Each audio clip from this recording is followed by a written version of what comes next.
Buenas noches, don Mario. Bienvenido, Rodolfo, buenas noches. Luis Fernando, Juan, Klaus, Julio, Eliseo. Hola, don Mario. Klaus. Bienvenidos. 2 minutos y empezamos la clase. Hola, Eliseo. Buenas noches, Mario. Buenas noches. Mucho gusto. Adelante, bienvenidos. Buenas noches. Buenas noches. Voy a compartir las diapositivas.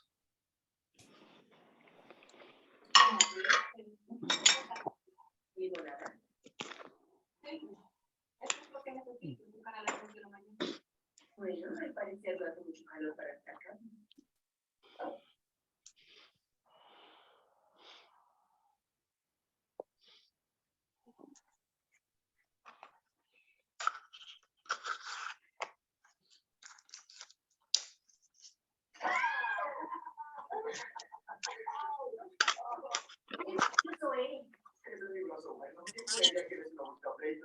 $1,000,000 baby 2 veces.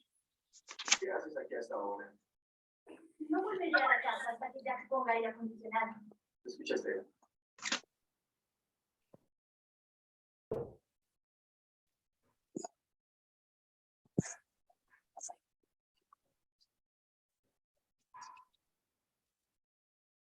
Esperando que alguien nos acompañe.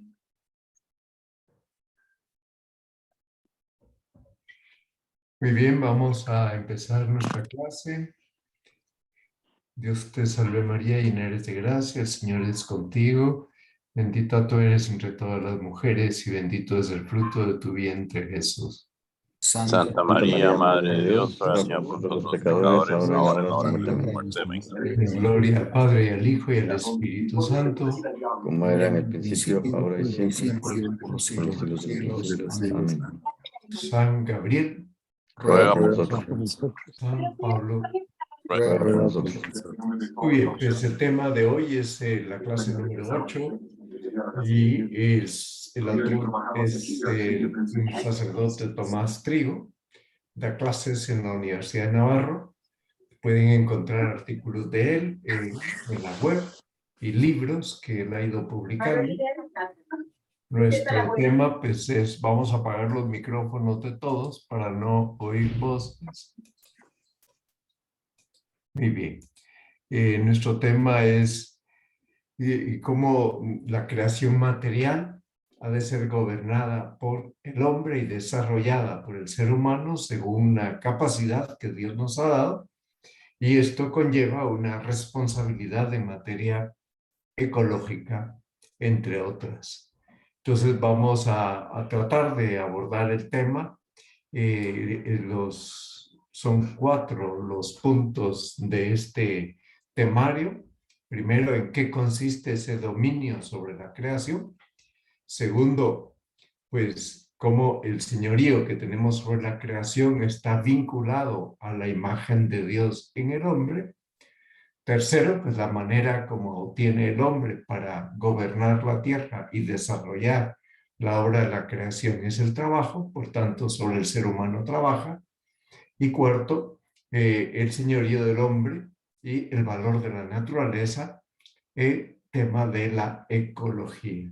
Es decir, que el ser humano, si no comprende su señorío en virtud de la imagen de Dios y en virtud de un mandato que Dios nos ha dado porque somos a su imagen y semejanza, bueno, pues entonces no respetaremos la ecología. Vamos al punto primero, el dominio sobre la creación.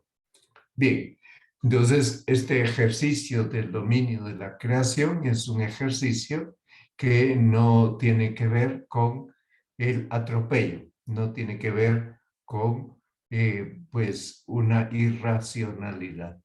Por tanto, a todos nos compete como imagen de Dios y como seres racionales tutelar el medio ambiente. Este es un deber de todo hombre y de toda la sociedad, de toda la humanidad. Bien, pero si metiéramos la cabeza en la arena y no usáramos la cabeza, pues lo que haríamos son estragos.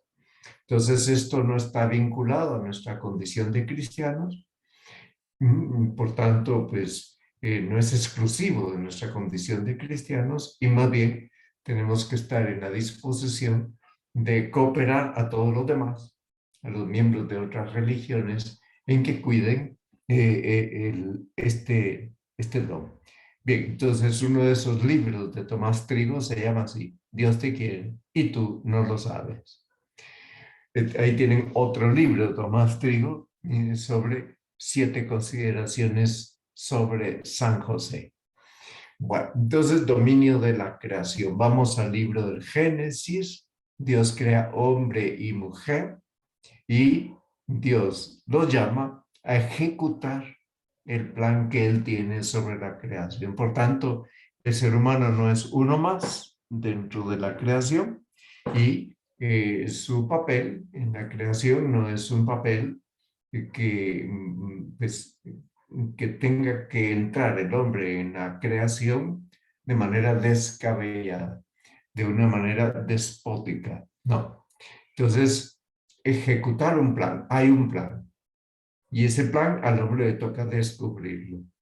Y en ese plan, cada criatura del mundo creado, del mundo que nosotros conocemos, tiene racionalidad. ¿En qué sentido? Tiene una participación. Dios la ha creado, por tanto, hay una lógica interna dentro de esas criaturas, aunque los únicos capaces de conocer esa lógica interna somos nosotros como seres humanos y estamos invitados a entenderla y a respetarla porque esa lógica interna de cada criatura tiene que ver con el creador. Bueno, entonces cuando no lo hacemos vienen los desastres ecológicos. Tomás Trigo escribe un libro que se llama Moral de la Persona, en el que habla de las virtudes. Está publicado en EUNSA, Ediciones Universidad de Navarra. Este es uno de los manuales del Instituto de Ciencias Religiosas. Bueno, Instituto Superior. Vamos a fijarnos en 3 textos del Génesis, porque esos 3 textos son como las 3 coordenadas que nos permiten entender nuestra misión en el mundo, nuestra misión en cuanto a las criaturas. Entonces empezamos con Génesis 1:26, hagamos al hombre a imagen nuestra. Por tanto, el hombre tiene un vínculo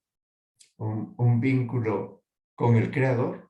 Al ser imagen de Dios, puede estar en relación con Él y no está hecho para ser Él, el ser humano, como el déspota que atropella las criaturas, sino que más bien el que coopera por su relación con Dios, en virtud de esa relación, de esa imagen que tiene con Dios, coopera con su trabajo, coopera inteligentemente con su trabajo en ejecutar ese plan de Dios, que domine sobre los peces del mar, las aves del cielo, los ganados, sobre todo los animales salvajes, sobre todo los reptiles que se mueven en la tierra. Por tanto, el hombre ha sido colocado en la cúspide de la creación. Bien, pero ser colocado en la cúspide de la creación no equivale a ser una persona que hace con la creación lo que quiere, sino que es también criatura, superior a las demás, pero también criatura, y vinculado con Dios, precisamente en virtud de la semejanza que tiene con Él, y en consecuencia ha de respetar el proyecto divino y ejecutarlo. Es el texto de Génesis 1:28 y Génesis 2:15 son el segundo y el tercero. Después de decir que domine, les da la orden, crezcan y multiplíquense, llenen la tierra y sométanla. Ok, ¿qué significa esto? Crecer y multiplicarse, sí, pero eres un ser racional. Por tanto, la multiplicación de los seres humanos aquí no es reproducción, Aquí es procreación. Ese someter la tierra, ya lo dije antes, está relacionado con la semejanza que tiene con Dios y con la tarea específica que Dios le ha encomendado. Ejecuta mi plan en la creación. Descúbrelo tú. Ejecútalo inteligentemente. No te voy a decir cómo. Te toca a ti descubrirlo. Pero no te pases por encima de las normas que yo he puesto sobre cada ser del mundo creado. Bien, y finalmente el texto de Génesis 2:15, que nos habla del jardín del Edén, para que el hombre lo trabaje y lo custodie, lo guarde. Entonces, aquí se emplea el verbo trabajar y el verbo guardar. Aquí es importante entender qué es trabajo. Hay mucha gente que no lo sabe. ¿Y en qué consiste guardar? ¿Verdad? Yo cuando tengo el encargo de guardar en depósito algo, me atengo a lo que me ha señalado el depositante. Bueno, y soy responsable de respetar ese depósito. Bien, el jardín del Edén es una forma de hablar que más que referirse a un lugar específico, aunque pues por los mismos estudios que se han hecho de genética del ADN se ha descubierto que Dios colocó a los primeros seres humanos en África. Bien, jardín del Edén viene a ser estado de armonía entre el hombre y la mujer y entre la primera pareja humana y la creación, las criaturas. Estado de armonía que se pervierte con el primer pecado y es entonces cuando la naturaleza se vuelve hostil al ser humano.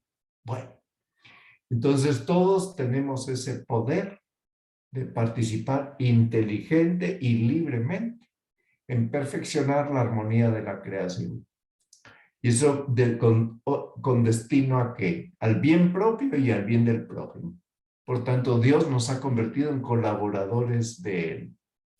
Bien, pero ser colaboradores de Dios, pues es colaboradores de Dios que tiene un plan originario sobre el hombre. ¿En qué sentido? Que el hombre, cuando vive en armonía con Dios y con los demás y con el mundo, entonces el hombre orienta todo al Creador. No solo su persona, sino también el universo entero. Entonces, de este modo, el hombre tiene una participación muy importante en cuanto a que la creación dé gloria a Dios a través del hombre. Por tanto, los demás seres dan gloria a Dios por el hecho de existir, pero una vez que Dios ha vinculado al hombre con los demás seres y lo ha colocado en la cúspide, esto significa que al hombre le toca cooperar para que todos aquellos seres a los que tratará con armonía logren dar gloria a Dios desde su condición de criaturas que el hombre gobierna y sobre las cuales el hombre trabaja. Bien, entonces la creación entera está hecha con miras al séptimo día. En el Antiguo Testamento el séptimo día es el Shabbat, el sábado. ¿Qué significa que esté hecho con vistas al séptimo día? El séptimo día no es solo el sábado, es el descanso eterno. Y en el descanso eterno daremos culto permanente a Dios, adoraremos permanentemente a Dios. Por tanto, el culto a Dios está ya inscrito en el orden de la creación. Pero el hecho de que Jesucristo, haciéndose hombre, vino a restaurar toda la creación, y Jesucristo restaura toda la creación no solo en la cruz, sino también con su resurrección y su ascensión a los cielos y la venida de Pentecostés, nos lleva a pensar, a razonar, que por tanto el séptimo día se convierte en octavo, el domingo, porque es el día de la nueva creación. ¿En qué sentido? Porque no es el Viernes Santo. Porque la historia de la salvación no termina el Viernes Santo. La historia de la salvación encuentra punto culminante el domingo de resurrección y el domingo de Pentecostés. En consecuencia, si ahí está el punto culminante, hemos de entender que la adoración a Dios y el culto a Dios en la misma naturaleza, a través de la misma naturaleza, a través del hombre que gobierna la naturaleza, miran también a la restauración del ser humano. El ser humano ha sido restaurado junto con el resto del cosmos con la venida de Jesucristo y está en camino de alcanzar su perfección. Y el camino se ha empezado a recorrer desde hace 21 siglos y concluirá este camino el día del juicio final en la parusía. Bien, este dominio del hombre alcanza a todo el mundo visible. Por tanto, no alcanza ni a los ángeles ni a los arcángeles. Entonces, y no solo al mundo visible, también a todos los recursos que la tierra encierra y que el hombre puede descubrir con su trabajo, con su actividad. Este dominio se encarga no solo a Adán y Eva en específico, sino a ellos como representantes de toda la humanidad. Por tanto, toda la humanidad. Vamos a sacar 3 consecuencias a partir de esta afirmación teológica. Primera consecuencia, la prioridad absoluta de la tierra pertenece a Dios. Por eso dice el Salmo 24, de Yahvé es la tierra y cuánto la llena, el orbe y todos sus habitantes. En consecuencia, el hombre tiene que considerarse administrador de un bien. Y como administrador, en esta tarea de gobernar la tierra, su tarea es administrarla eficientemente, de un modo inteligente y de acuerdo a las leyes que Dios ha inscrito dentro de la misma naturaleza. Todo en función del bien propio y del bien común. El bien propio y del bien común. Primera consecuencia. Segunda consecuencia. La naturaleza no podemos considerarla como casa sin dueño. No, es patrimonio de la humanidad. Todos están ahí representados. Entonces, el uso de la naturaleza tiene que redundar en beneficio de todos. Ahí podemos pensar el uso del petróleo, el uso del uranio, el uso del litio, el uso no solo de los metales preciosos, sino del gas natural. Piensen en el gran conflicto que ahora entre Rusia y Europa, precisamente por estos problemas del uranio, del litio, del gas natural, bueno, patrimonio de la humanidad. En consecuencia, si el hombre, por su pecado, mira, por sus deseos de apropiarse de, ¿verdad?, intenta, pues, acaparar, ¿verdad?, en vista de un enriquecimiento personal o nacional, pero destituyendo a los demás del beneficio de ese patrimonio de la humanidad, está cometiendo una grave injusticia. Tercera consecuencia. El hombre tiene que considerar las cosas externas que posee de un modo legítimo. No son solo mías. También son comunes. ¿En qué sentido? Tienen que aprovechar a los demás, no solo a mí. A esto es a lo que Juan Pablo II llama hipoteca social de la propiedad privada. Entonces yo tengo propiedades privadas, yo las he adquirido y las he adquirido legítimamente, por tanto no las tengo porque me las robé, no las tengo porque yo pues me las quedé de un modo injusto, no, las tengo legítimamente, pero esa tenencia legítima de esas propiedades tiene también que aprovechar a los demás, porque una propiedad privada mía puede ser fuente de trabajo para otros. Una propiedad privada mía puede beneficiar a muchas personas. Yo, por ejemplo, soy dueño de un bosque. Entonces, antes de pensar en talarlo para, pues, lucrar con la tala de esos árboles, tengo que pensar, ¿y las fuentes de agua? Y la conservación del pues, el impacto ambiental que llaman ahora, la conservación del ambiente. Por tanto, por mucho que yo sea el dueño legítimo de ese bosque, no puedo pensar en una tala desconsiderada o en una explotación de esa tierra hasta extenuarlo. porque entonces yo estaría incurriendo en un grave pecado de injusticia. Bien, hablemos ahora de la imagen de Dios en el hombre. Este es el segundo punto. Y mira, el tener la imagen de Dios no solo es vivir en amistad con Él, que por supuesto eso es una expresión clarísima, pero es que el que vive en amistad con Dios está en comunicación con Él. Y la comunicación con Dios va mucho más allá del ego, mucho más allá del cuerpo. Mira, la comunicación con Dios es cuerpo y alma. Pero cuerpo y alma que rinden cultos de adoración a Dios con su inteligencia y con todas las fuerzas de su voluntad. Y un culto a Dios que trae consecuencias también en el orden social. Entonces, la imagen de Dios fue atropellada, por citar un caso concreto, atropellada en la sentencia del Tribunal Supremo de Estados Unidos, Roe versus Wade.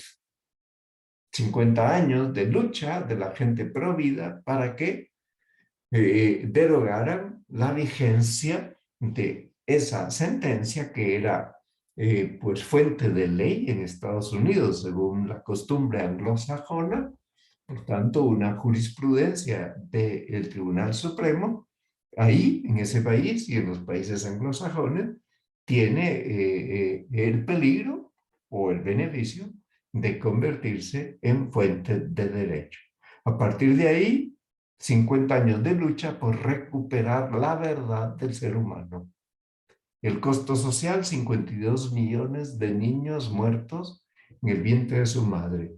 Piensen cuántas mujeres, cuántos hombres han participado en eso, cuántos médicos, enfermeras, cuántos bienes del Estado se han invertido en eso, del erario público, que favorece el aborto, y cuántos bienes privados han sido invertidos en eso y que podrían haber sido invertidos en educar a los niños, en alimentarlos y en un bien para toda la humanidad. Bueno, entonces nosotros tenemos una dimensión corporal, pero tenemos también una dimensión espiritual. En cuanto a la dimensión corporal, tenemos una cierta afinidad con las demás criaturas, pero como tenemos una dimensión espiritual, eso nos conduce a tener afinidad verdadera con Dios. O sea que eso de que nos ha hecho a su imagen y semejanza reclama de nosotros una conducta afín con Dios. Bien. Y Dios nos ha prometido inmortalidad. En consecuencia, todo lo que hagamos aquí trasciende para la vida eterna. Se proyecta en la vida eterna. Estamos en el tema 2, por eso he puesto un jugador con el número 2. Seguimos en el tema, en el segundo, la segunda parte del temario. Esta imagen de Dios en el hombre es fundamento del poder que tenemos sobre la creación. Entonces, nosotros, como imagen de Dios, este es uno de los motivos por el que nuestro Creador nos ha mandado someter y dominar la tierra. Sí, uno de los motivos. Ahora, para realizar este mandato, al realizarlo, nosotros reflejamos la acción del Creador y la podemos reflejar de una manera óptima, sublime, o podemos reflejar esa imagen de una manera torpe, caricaturesca, burlesca, casi como una blasfemia. Depende de nosotros. Bueno, entonces nuestra condición de imagen de Dios nos señala cómo ejercer el dominio. En el ejercicio de ese dominio sobre la creación, primero hay que subordinar la posesión de los bienes, el dominio de los bienes y el uso de las cosas. Aquí hay que subordinarlo a la semejanza divina y a nuestra vocación a la inmortalidad. Por tanto, si yo soy propietario de un terreno en el lago de Atitlán, en las orillas del lago de Atitlán, maravilloso, o del río Dulce, espléndido, que pueda ir a descansar ahí, pero eso no me da derecho a contaminar el lago. Eso no me da derecho a sentirme propietario absoluto o a convertir aquello en un ídolo ante el cual yo me postro. ¿Verdad? subordinar tanto la posesión como el dominio y el uso de esas cosas a mi semejanza divina y a mi vocación a la inmortalidad. Todo en orden a mi vocación a la inmortalidad. Nada en lugar de. Bueno, si yo soy dueño de un equipo de fútbol, vamos a suponer que alguno de ustedes es dueño del Barça o dueño del Real Madrid, ¿verdad? Entonces yo tengo que subordinar esa propiedad sobre un equipo de fútbol y el dominio que yo ejerzo sobre ese equipo a la salvación. No solo a un enriquecimiento, menos aún si es un enriquecimiento indebido. Entonces, y esos jugadores tienen una semejanza divina y tienen una vocación a la inmortalidad. Por tanto, no son piezas de ajedrez que yo muevo a mi antojo según lo que a mí me convenga.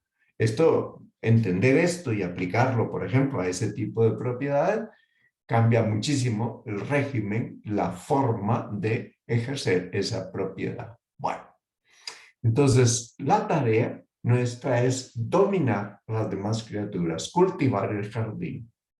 Eso no se hace con pelotas de tenis, ¿verdad? Eso tiene un marco, y el marco es obedecer a la ley divina y respetar la imagen que yo recibí. Entonces, Dios me ha concedido esa imagen en orden a mi perfeccionamiento y en orden a las tareas de dominar y de cultivar. Por tanto, yo no soy dueño absoluto. Seguimos en el apartado 2 de esta clase. Okay. Si soy imagen de Dios, entonces yo participo de la sabiduría de Dios, participo de su soberanía sobre el mundo, sí, pero de un modo conforme a mi condición de criatura limitada. Entonces, si participo de la sabiduría de Dios, yo me acerco a la tierra con la actitud del Creador. O sea, el Creador no es solo omnipotente, también el Creador es providencia amorosa. Yo no soy omnipotente, aunque pueda hacer muchas cosas y pueda transformar muchos aspectos de la realidad creada mediante la tecnología, yo tengo que ser providente. ¿Qué significa la providencia? Providencia es el plan de gobierno sobre la creación para conducirla a su fin, a su perfección, a la perfección prevista en el plan de Dios. No a una perfección inventada por mí de acuerdo a las conveniencias políticas o económicas mías o de mi región donde vivo o de la comunidad económica a la que yo pertenezca, sino ni tampoco del dominio del resto de seres humanos, ¿verdad? Y de mantener una hegemonía de orden político. No, estamos ante otra cosa. Providencia amorosa, sabiduría en el gobierno de la creación para conducirla. Dios me va a pedir cuentas de eso hacia su perfección, según su propia naturaleza. Y la perfección de un río y de un lago es que permanezca como un manto de agua y que permanezca como un agua potable, un agua limpia, un agua que riega los campos, que puede producir energía eléctrica, un agua de la que yo no me puedo apropiar de modo desordenado. Y voy a dirigir las aguas hacia mi finca y eso significa que el resto, lo que sobre, lo dejo para los que viven más abajo que yo. Entonces hay ratos en que no llega agua a los que están más abajo porque yo me apoderé de esa agua sin considerar que estaba destinada a todos. Estas son cosas muy delicadas y hay que entender pues, que la propiedad privada no está reñida con ese destino común. Bien, entonces, ¿yo cómo actuaré en la tierra, según dice el libro de sabiduría? Con santidad y justicia, con rectitud de ánimo.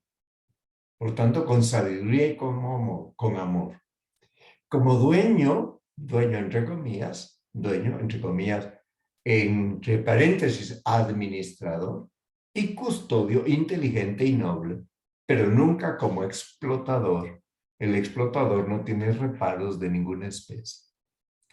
Bien, entonces yo tengo que hacer visible y efectiva la providencia de Dios sobre el mundo. Eso es mi tarea.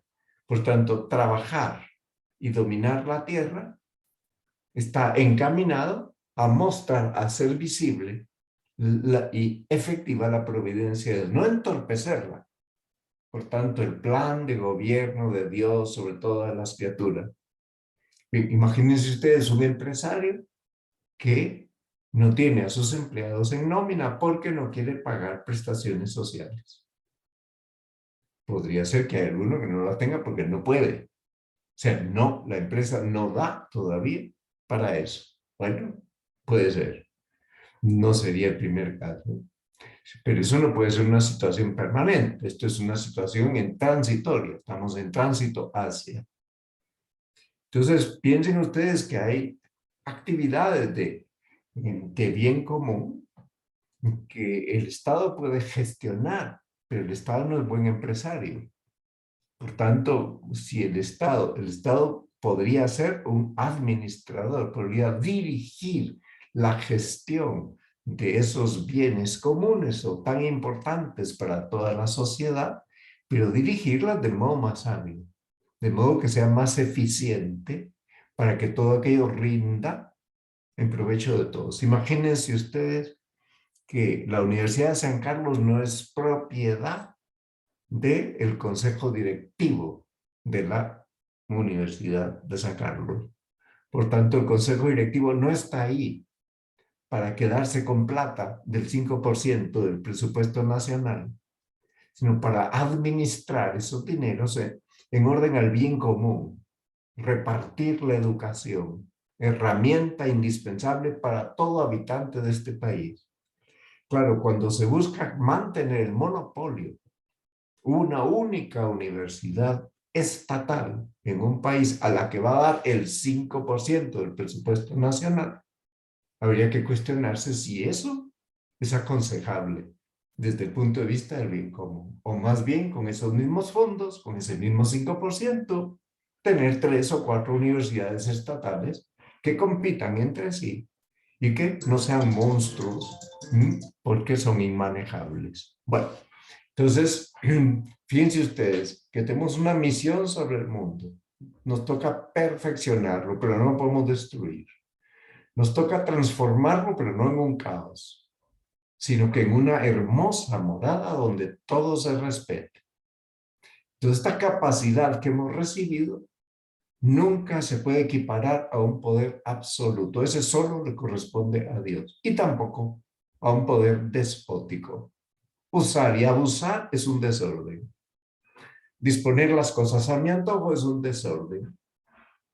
Entonces, es cierto que yo recibí el encargo de dominar, pero dominar y cultivar en la dirección que hemos visto hoy en esta clase, teniendo en cuenta que yo, el que tiene que gobernar, yo tengo imagen divina, recibida de Dios.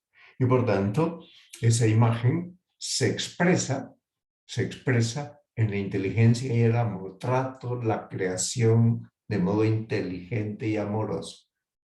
No convierto la creación en un Dios porque la creación no es Dios, ni es parte de Dios. Eso sería panteísmo. Bien, entonces soy responsable de los dones que Dios me dio y que me sigue dando. Entonces soy responsable. Por tanto, si yo soy responsable de esos dones, los pongo al servicio de los demás. Un futbolista tiene unos dones, unas destrezas que ha cultivado. Pero todo eso no está destinado solo a enriquecerse él personalmente, tener una gran fortuna y si puede no pagar impuestos, que no los pague. No.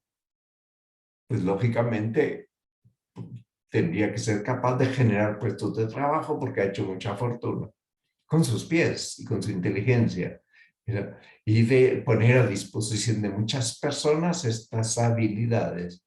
Pero cuando todo se rige por la ley de la oferta y de la demanda, sin tener en cuenta que soy imagen y semejanza de Dios, sin tener en cuenta que yo soy ejecutor de un plan, yo no soy el inventor de ese plan, y que ese plan es sapientísimo y por tanto yo no lo puedo cambiar. Entonces el orden social se ve alterado cuando yo cambio cambio de actitud y mal entiendo mi papel.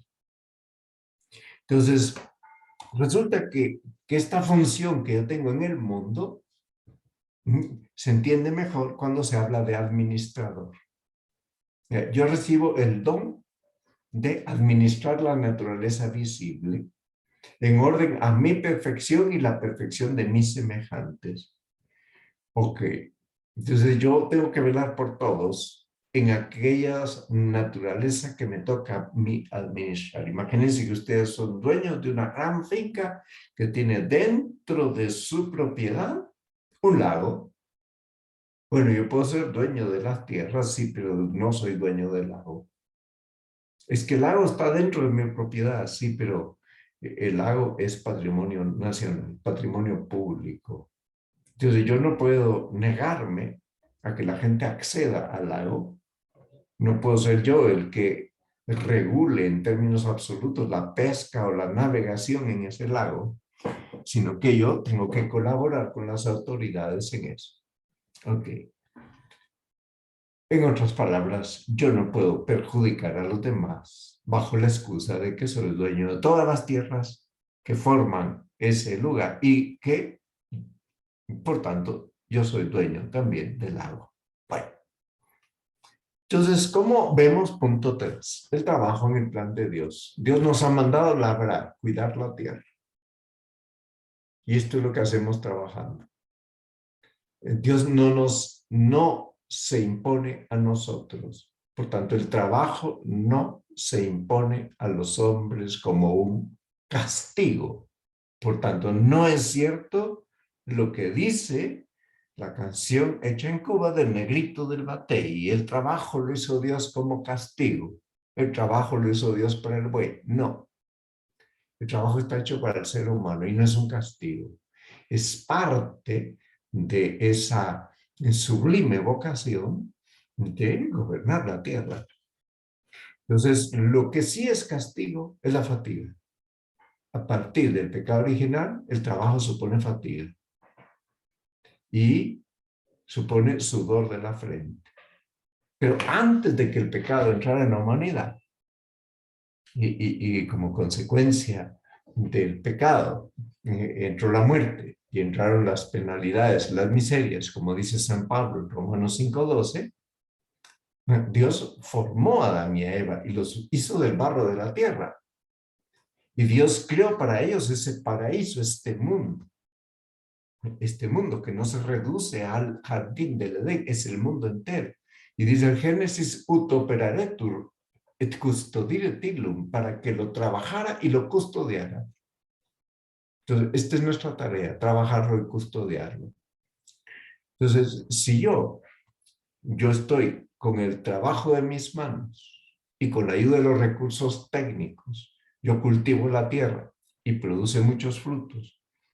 Tengo que pensar en que tiene que llegar a ser morada digna de toda la familia humana.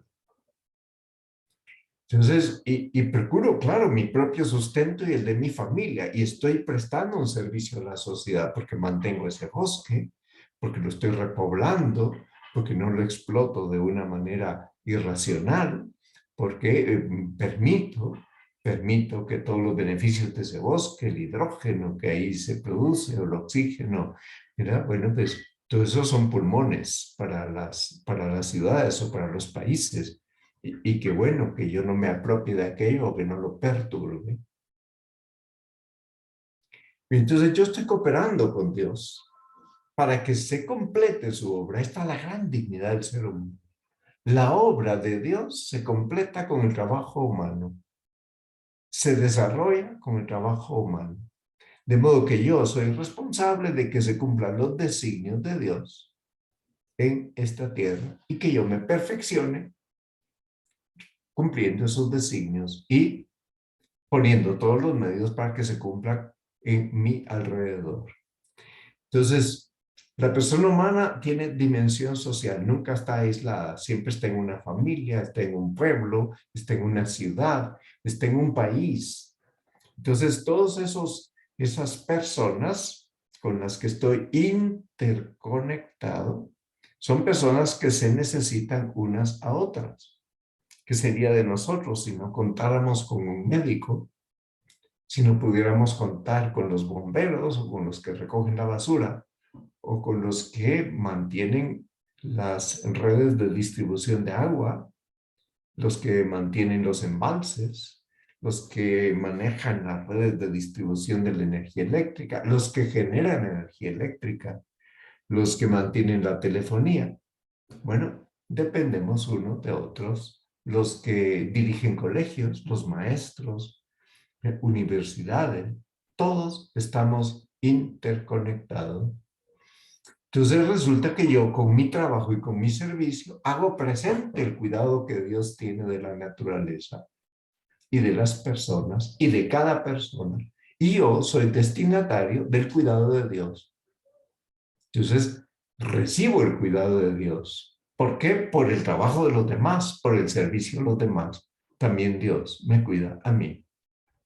Y la ecología nos lleva a entender ese señorío del hombre y el valor de la naturaleza. ¿De dónde viene la palabra ecología? Del griego. Oikia quiere decir casa. Entonces, el término ecología se aplica a las relaciones del hombre con la naturaleza humana, porque es nuestra casa común. La naturaleza humana es nuestra casa común. ¿Qué ha ocurrido? Que en los últimos decenios la Iglesia ha dado muchas enseñanzas sobre la cuestión ecológica, pero la Iglesia no desciende a soluciones concretas, porque eso le compete a los técnicos. Sin embargo, para que esas soluciones concretas sean coherentes y no destruyan la naturaleza, la Iglesia da orientaciones. Y estas orientaciones son guías imprescindibles para la relación de la persona con el mundo. No podemos ignorarlas. Bien, resulta que hace 40 años, la Santa Sede hizo un documento que se llama Donum Vitae a través de la Sagrada Congregación para la Doctrina de la Fe, el don de la vida. Y ese documento, hace 22 años, fue renovado, actualizado por otro que se llama Dignitas Personae, la dignidad de la persona, que ha actualizado toda la visión coherente con la fe y con la moral naturales que la Iglesia nos ofrece sobre la persona humana, las tecnologías y la aplicación de las tecnologías en la salud de las personas. No conocer esos documentos es una grave omisión. Y respetarlos es despreciar la enseñanza del magisterio. Y eso sería grave. Ok. Pero en materia ecológica, Benedicto XVI, Pablo VI, Juan Pablo II, Juan Pablo I no le dio tiempo, y el Papa Francisco han emitido distintos documentos, hasta que este Papa incluso hizo una encíclica llamada Laudato Si. Bueno, entonces la naturaleza tiene un valor objetivo, pero la naturaleza no es absoluta. El don de la tierra, ¿para qué nos lo dio Dios? Para el servicio, para que sirva al hombre, es decir, a cada persona, y unida al hombre, la naturaleza glorifique a Dios. O sea que la naturaleza participa de la vocación de servicio que tenemos nosotros, subordinada a nosotros y todos subordinados a Dios. Entonces, que hay que respetar toda forma de vida, cuidarla y amarla de verdad, sí. Pero los perros no son superiores a los seres humanos, por poner una forma de vida. Todas las distintas formas de vida son creación de Dios, que formó todo lo bueno. Sin embargo, en la cúspide de la creación de la vida está la vida humana.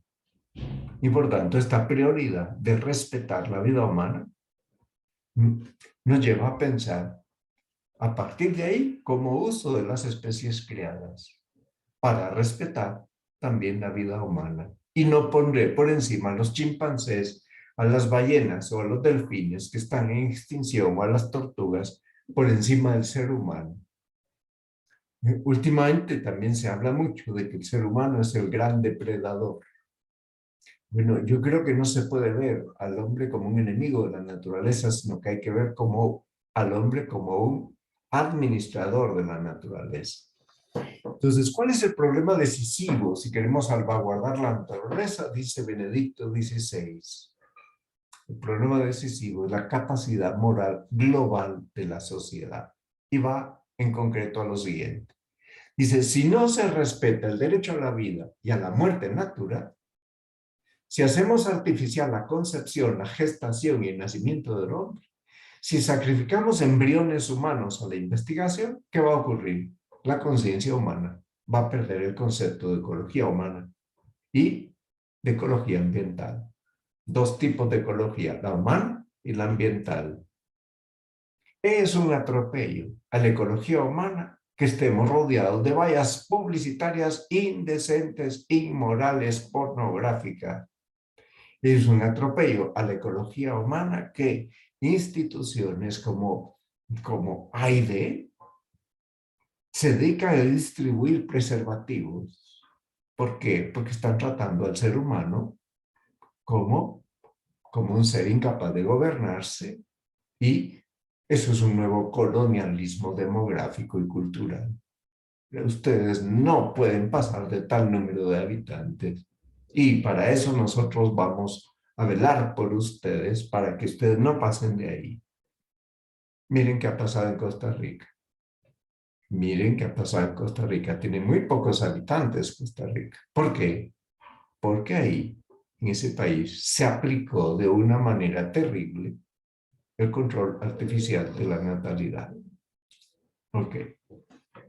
Entonces, sería contradictorio que pidiéramos a las nuevas generaciones que respeten el ambiente si la educación y las leyes no ayudan a las nuevas generaciones a que se respeten a sí mismas. Por tanto, lo primero, que se respeten las personas. Luego, por supuesto, que las personas respeten la naturaleza. Bien. Entonces, todas las vidas tienen un gran valor, pero no son opuestas al valor de la persona. El valor de la vida de los animales y de los vegetales tiene sentido pleno cuando lo ponemos en relación con la vida de la persona humana. Y el Papa Francisco nos dice que sea incoherente oponer esos valores y que a veces hay obsesión por negar la preeminencia de la persona humana. Y se lucha por defender otras especies, pero no desarrollamos la misma lucha por la dignidad de los seres humanos. Entonces ahí hay algo que va mal. Ahí hay un desorden en la organización social. Muy bien. Eso era el tema de hoy. Quito las diapositivas. Vamos a ver si tienen algún comentario, algo que quieran que amplíe.